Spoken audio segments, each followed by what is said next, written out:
친구들 안녕. 좋습니다. 31번째 시간이 돌아왔습니다. 자, 오늘은 조선 초기의 대외관계, 그러니까 외국과의 외교관계에 대해서 좀 공부를 해보도록 하겠습니다. 주요 키워드는 4대와 교린이에요. 자, 보도록 하겠습니다. 여러분 교과서를 보면은 어느 교과서를 보든지 4대 교린이라고 하는 단어가 나올 거예요. 자, 4대 교린은 크게 4대와 교린으로 나눌 수 있어요. 4대는 대, 큰 나라를 섬긴다, 이런 뜻이고요. 교린은 이웃을 사귄다. 왜 우리 이성교제 이런 말 하잖아요. 여러분들이 좋아하는 그 교할 때 사귈 교자고요. 린은 이웃 린자예요. 왜 우리 집 주변에 가까운 곳에 있는 공원을 근린공원이라고 하잖아요. 그죠? 그런 것처럼 이웃을 린이라고 부르는데 이웃을 사귄다. 뭐 이런 뜻으로 생각하면 좋을 것 같아요. 그래서 4대는 우리 옆에 있는 큰 나라, 그리고 교리는 4대한 나라를 제외한 다른 주변에 있는 나라들과의 외교관계를 뜻합니다. 그래서 하나하나 알아보도록 하겠습니다.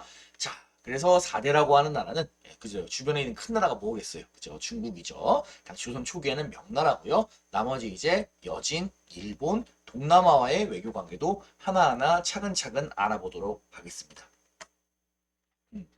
자, 조선 초기에는 명나라와 사이가 그렇게 좋지 않았어요. 왜냐면은 당시에 어떤 일이 있었냐면은 명나라를 세웠던 사람이 누구예요? 주원장이죠. 이 주원장이라고 하는 사람 성격 자체가 굉장히 의심도 많고 그다음에 좀 포악한 구석이 있었어요. 그리고 이 사람이 나라가 세운 지 얼마 안 됐고 조선도 세워진 지 얼마 안 됐잖아요. 그죠? 그래서 약간 조선을 길들이고 싶었나 봐요. 그래서 조선에서 사신을 보내면은 막 트집을 잡아가지고 막 사신을 막 조선으로 안 돌려보내고 그 편지에 있는 막 문자 이런 거 하나하나로 해서 트집을 잡고 사사건건 조선에 대해서 약간 대립각을 세웠다고 합니다. 그래서 당시에 조선을 이끌고 있던 사람이 태조 이성계와 그다음 이성계 옆에 정치파산 정도전이었는데 굉장히 스트레스를 많이 받았다고 합니다. 그래서 이거 이럴 바에야 차라리 명나라 초기에 아직 얘네들이 몽골과 싸우느라 정신없는 틈을 타서 우리가 차라리 이때 명나라 공격을 해서 실제로 옛 빼앗겼던 요동지역 되찾는 게 낫지 않을까라고 생각을 해서 실제로 이성계와 정도전이 요동 정벌을 준비를 했다고 합니다. 요동을 이렇게 쳐들어가서. 네. 이성계가 요동 정벌을 하다가 안 된다 그래가지고 왕이 된 사람이었는데 위화도 회군을 해서 아이러니하게도 자기가 왕 되고 나서는 그 요동 정벌을 주장을 했었어요. 마치 옛날에 이방원이 사병을 금지한다 그래가지고 정도전 죽이고 나중에 그랬지만 자기가 왕 되고 나서 바로 사병 없었던 것처럼. 자, 무튼 초창기에는 요동정벌 때문에 명나라랑 대립각을 조금 세웠습니다. 그런데 그건 초반의 이야기고 그 뒤에는 사실 조선의 외교적인 스탠스는 항상 똑같아요. 무엇이라고 정리할 수 있냐? 바로 친명 4대 관계다, 이렇게 얘기를 할 수 있습니다. 친명 4대는 무엇이냐? 친명, 명나라와 친하게 지내고 4대, 명나라를 큰 나라로서 섬긴다, 이런 뜻이 되겠습니다. 섬긴다라고 하니까 좀 약간 선생님 너무 굴욕적인 거 아니에요? 너무 조선이 바보 같은 거 아니에요? 이렇게 생각하는 친구들도 있습니다. 좀 자세히 설명을 한번 해보도록 할게요. 자, 이 4대 관계에서 조선과 명나라는 무슨 관계를 맺게 되냐? 이른바 조공책본 관계라고 하는 관계를 맺게 됩니다. 자, 이 조공책본 관계에 대해서 조금 자세히 알아보도록 할게요. 자, 조공책본 관계는 우리가 항상 많이 나오는 개념입니다. 세계사를 공부할 때도 많이 나왔죠. 자, 아시아에서 가장 크고 강한 나라는 뭐 부정할 수 없이 누가 뭐래도 사실 중국 왕조가 되겠습니다. 이 중국 왕조와 주변 국가들이 맺는 관계를 보통 조공책본 관계라고 하는데, 주변 국가는 중국 왕조에게 조공, 즉 선물을 바칩니다. 이것은 뭘 의미하는 거냐? 이 아시아 지역에서 네가 갖고 있는 지도력, 너가 가장 강력한, 뭐 쉽게 얘기하면 황제의 나라라고 하는 거, 나보다 한 수 위의 나라라고 하는 거 우리가 인정합니다 라고 하는 것을 의미합니다. 자, 그러면 이 중국 왕조는 그럼 가만히 있냐? 아닙니다. 자, 이 주변 국가에 대해서 선물 받았으니까 어때요? 답례품을 해야 되죠. 근데 답례품만 보내는 게 아니라 동시에 뭘 보내냐? 국제적인 인정도 같이 해주는 거예요. 그래, 내가 중국의 황제고 아시아에서 가장 대표적인 인물이야. 하지만 너 또한 너네 동네에서는 정말 대단한 녀석이구나. 너네 동네를 다스릴 자격이 충분히 있는 사람이구나. 내가 아시아의 대표로서 그것을 인정해줄게 라고 하는 일종의 국제적 인정이 바로 책봉되겠습니다. 자, 당시 명나라 같은 경우에는 주변에 많은 나라들이 있어요. 뭐 조선부터 시작해서 일본, 류큐, 베트남, 태국, 몽골, 여진 이런 애들이 있는데, 이런 녀석들과 전부 다 무슨 관계를 맺다? 조공 그리고 책봉 관계를 맺는 겁니다. 자, 당시의 국가들, 지금이야 모든 국가들이 유엔에 가입해가지고 서로 같이 외교 관계를 형성을 하지만 당시에는 그런 게 없잖아요. 아시아 지역에서 가장 거대한 중국을 중심으로 한 외교 관계를 통해서 서로 국제적으로 맺어져 있었다. 이렇게 생각을 하면 좋을 것 같습니다. 이 조공책봉 관계는 확실히 상하적인 질서는 맞습니다. 중국이 조선보다 한 수 위에요. 그건 중국도 인정하고 조선도 인정하는 바입니다. 하지만 중요한 것은 무엇이냐? 이 조공책봉 관계가 지배하고 피지배, 그러니까 지배하고 지배받는 관계는 절대 아니라는 거예요. 중국은 조공책봉 관계 질서에 있어서 책봉해주는 나라에 대해서 강력하게 개입하거나 그 나라를 지배 아래로 두려고 하거나 그러지 않았습니다. 엄연히 독립되어 있는 나라로서 그 나라의 시스템을 독자적으로 운용을 할 수 있었어요.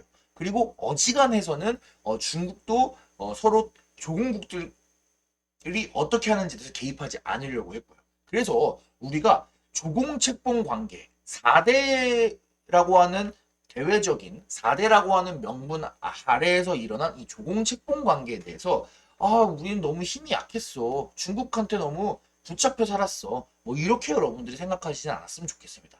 당시에 아시아 지역에 있었던 나라들 사이에서 일반적으로 있었던 외교의 형태가 조공책봉 관계다. 이렇게 생각해 주시면 좋겠습니다. 자, 그리고 조공책봉 관계에 대해서 우리가 굴욕적이라고 생각할 필요가 없는 게 이 조공책봉 관계를 이용해서 조선은 상당히 많은 실리를 추구를 했습니다. 겉으로는 조선이 명나라에 밀리는 것처럼 보이지만 그 안에서 나름대로의 이득, 실제적인 이득, 실리를 추구했다는 뜻입니다. 자, 먼저 조선은 명나라와 친명 4대 관계를 맺음으로써 국방의 안전을 꾀할 수 있었습니다. 무슨 말이냐? 자, 중국 대륙에서 중국 한족들이 혼란을 끝내면은 항상 중국인들은 우리나라를 침략해 왔습니다. 예를 들어서 춘추전국 시대 이후에 한나라가 중국을 지배하게 되었을 때 한무제는 군대를 보내서 고조선을 공격해서 멸망시켰죠. 자, 이후에 수나라 고구려 공격했습니다. 당나라 고구려 공격했죠. 나중에 원나라, 물론 한족은 아니지만 고려 공격했습니다. 그리고 이후에 명나라 뒤에 오는 청나라도 조선을 공격해요. 하지만 명나라는 조선을 공격했습니까? 아닙니다. 명나라는 조선에 가장 가까운 국제적인 파트너로서 오히려 조선을 공격하기는커녕 나중에 임진왜란 때 일본이 조선을 공격할 때 조선을 도와서 조선을 방어해주기까지 합니다. 그래서 조선은 이를 통해서 이 친명 4대 외교를 통해서 실질적인 국방의 안전이라고 하는 이득을 꾀할 수 있었던 것이죠. 자, 두 번째, 조공무역에서 굉장히 이득이 많았습니다. 무슨 말이냐? 아까 얘기를 했죠. 조공책봉 관계에서 조공국과 책봉국 사이에서는 그냥 편지만 오고 가는 게 아니라 물건이 오고 갑니다. 조공품이 오고 가면은 답례품이 오는 것이 마련입니다. 자, 그런데 이 조공품에 비해서 황제의 나라가 선물을 받았어요. 그러면 답례를 해야 되는데 황제가 되었는데 선물 받은 것보다 조금 줄 수 있어요? 왜 여러분들이 보통 손 윗사람이 아랫사람한테 많이 베푼다고 얘기를 하잖아요. 우리 문화권에서는 어머님이랑 아버님한테 여러분이 부모님한테 생일 선물 막 용돈 모아서 드렸어. 한 푼 한 푼 모아가지고 막 10만 원짜리 막 모아가지고 드렸어. 그러면 이제 부모님이 여러분 생일 때 물론 부모님 마음이 중요합니다.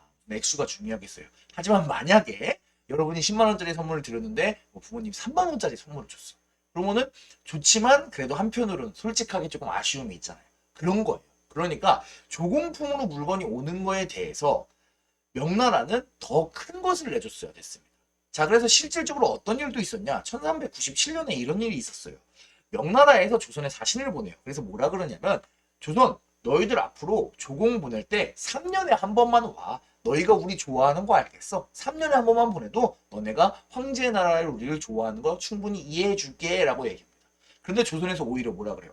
무슨 말씀이십니까 황제 폐하. 저희가 황제 폐하를 얼마나 사랑하는데 얼마나 존경하는데요. 저희의 마음을 담아서 1년에 3번씩 조공을 바치겠습니다. 이렇게 얘기를 합니다. 그럴 정도로 조선은 이 조공, 이 물건이 왔다 갔다 하기 때문에 이것을 조공무역의 형태라고 얘기를 해요. 이 조공무역을 통해서 많은 이득을 보았고 이것이 조선의 실리적인 모습이었다. 이렇게 여러분들이 체크를 해주시면 좋겠습니다. 자, 그러면 어느 정도 명나라와의 관계는 마무리가 된 것 같으니까 두 번째 여진으로 넘어가도록 하겠습니다. 자, 명나라와는 4대였다면 여진, 우리나라 북쪽에 있는 여진과는 교린 관계입니다. 자, 교린, 이웃과 사귄다. 왜 우리 이성 교제할 때도 뭐가 중요해요, 여러분? 밀당이 중요하죠. 그죠? 그것처럼 이제 교린의 외교 관계에서도 밀당이 중요합니다. 자, 무슨 말이냐? 때로는 강하게, 하지만 때로는 부드럽게 우리나라의 이웃나라들과 관계를 맺어야 된다는 건데요. 여진과도 그런 밀당의 외교를 했습니다. 자, 먼저 때로는 여진에게 강경하게 나갈 때가 있어요. 무슨 말이냐? 4군 육진을 개척했습니다. 세종대왕 때 일이에요. 우리나라 북쪽에 살면서 호시탐탐 조선을 넘보면서 약탈하러 왔던 여진족들을 격파하고 그 지역에 행정구역, 군사기지, 행정구역들을 설치를 해가지고 우리나라 백성들을 여기에 살게 해서 완벽한 우리나라의 땅으로 만들었습니다. 그래서 여진족 애들을 군사력으로 압박해가지고 다시는 덤비지 못하게 만들었던 것이 4군 육진의 개척이 되겠습니다. 하지만 이렇게 군사적으로 패버리기만 하면은 당연히 반대국부가 오겠죠. 그렇기 때문에 회유책도 있습니다. 예를 들어서 무역소를 설치를 해줍니다. 자, 여진 같은 경우에는 우리나라보다 북쪽이다 보니까 아무래도 먹을 것이 부족했을 거예요. 자, 여진 애들이 많이 갖고 있었던 것이 무엇이냐? 말이나 모피 이런 것들이었어요. 이런 것들을 갖고 와가지고 국경에서 무역소에서 식량과 바꾸어 갈 수 있게 허락을 해준 것이 바로 무역소 설치가 되겠습니다. 또 여진족 중에 일부 여진족들은 조선으로 귀화해 오기도 했는데 조선에 귀화해서 조선에 부드럽게 대해주고 조선에 충성을 바치는 사람들에게는 작은 관직, 벼슬 같은 것도 나누어주는 그런 회유책을 실시했던 것이 바로 여진족에 대한 회유책 되겠습니다.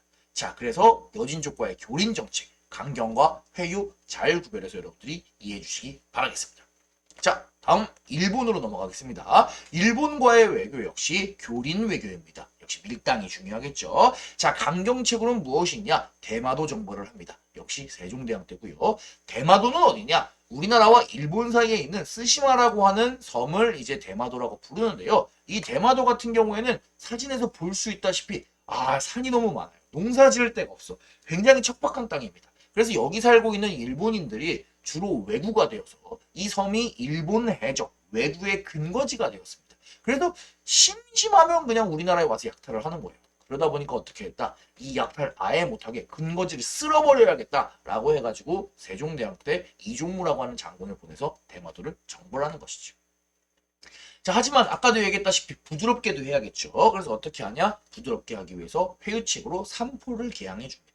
자, 먹을 것이 부족하고 식량이 부족했던 이 스시마 섬에 있는 일본인들, 너희들 약탈하지 말고 우리가 정해준 3개의 항구로 오렴. 그래서 진해, 부산, 울산 이 3개의 항구, 3개의 포구를 열어주어서 무역을 통해서 정해진 양의 무역을 통해서 스시마 섬을 조금 안정시키려고 왜구를 누르려고 했던 일종의 회유책이 바로 삼포 개항이 되겠습니다.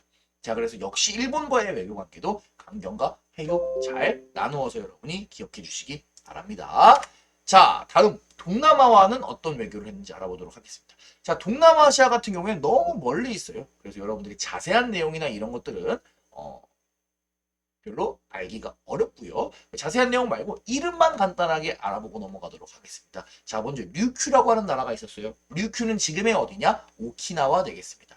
자, 오키나와는 지금의 일본에 속해 있고요. 일본의 휴양지, 우리의 제주도 같은 느낌의 섬이 오키나와예요. 그런데 이 오키나와는 원래 일본 땅은 아니에요. 일본 땅이 된 건 몇백 년 안 됐고 그전에는 류큐라고 하는 독립국이었어요. 그런데 이 류큐가 중국의 조공도 바치고 일본이랑도 무역을 하지만 조선이랑도 교류를 했다. 이렇게 생각해 주시면 되겠습니다. 자, 지금의 태국인 시암 그리고 지금의 인도네시아인 자와와도 조선이 많은 교류를 했다. 이렇게 여러분이 생각을 해주시면 좋겠습니다. 자, 그럼 여기까지 공부를 했으면 우리가 오늘 공부를 해야 하는 조선의 대외관계. 그래서 처음에는 명나라, 그 다음 4대 관계였죠. 그 다음에 여진, 교린관계, 일본, 교린관계, 그리고 동남아시아와도 무역을 교역을 했다, 교류를 했다 이런 것들 여러분들이 기억해 주시면 되겠습니다.